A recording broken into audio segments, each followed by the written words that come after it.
What's happening, everyone? Today we're going to talk about the brand new LED taillights I put on the RX7. I'm sure you could tell by that cool glow behind me that the new taillights are installed, so let's take a look at them.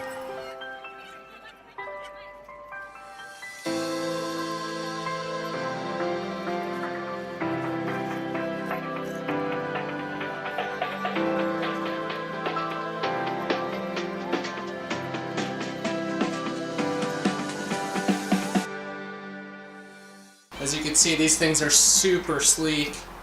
I've designed these in Photoshop basically to match the general outline of the car's body.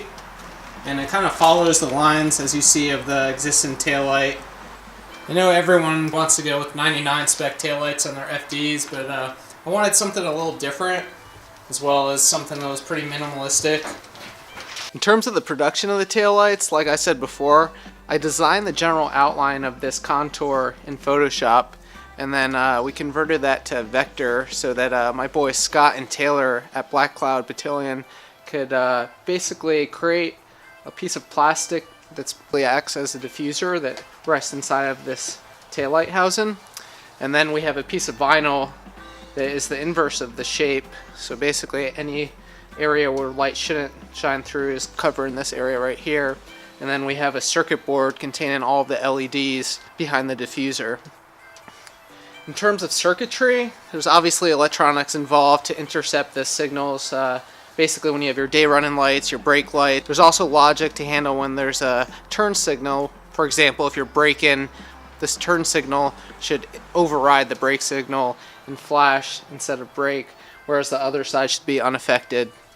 So one of the things that I think is particularly cool is the fact that when the lights are off, you could kind of get a little hint that something is living inside of there that shouldn't be there, but you don't really know. You can't tell. It's not like the difference between the stock tails and the 99 spec, where you go from these ugly rectangles to these beautiful circles. This is kind of just a little slit, and when you turn them on, that's when you know these things are pretty special. So I think the taillights came out sick. I think the future improvement that we'd like to do is take apart this center brake light housing and then do the same type of treatment. So make a little strip that kind of almost completes this panel. But I don't want it connecting completely because that just reminds me of like old cars. So we're just going to maintain that look and feel of these taillights across the center. And then I think we're also going to try to do something with these reverse lights. So maybe do some sort of LED treatment over there and maybe a custom shape or a rotor or something like that. But I'm excited because all these little mods are, you know, they seem simple and small, but they really set the car apart, I think. Now that you guys know the backstory behind the taillights, I think it's time to try them out. So let's go take some evening footage.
Alright, just got back inside and I love the taillights. I think they look so dope. But let me know what you guys think. Do you love them? Do you hate them? You think it makes the car look newer, older? Leave a comment below. Drop a like. Thanks again. I just want to give a shout out to Scott and Taylor at Black Cloud. They are super easy to work with, super chill dudes. If you're in the Atlanta area, they actually host vintage class car meets every third Sunday of the month, so check them out.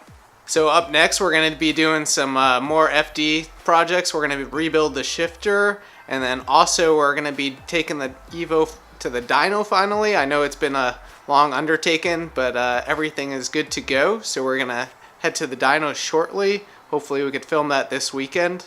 So stay tuned for that. Thanks again for watching, guys. I'll catch you next time. Peace out.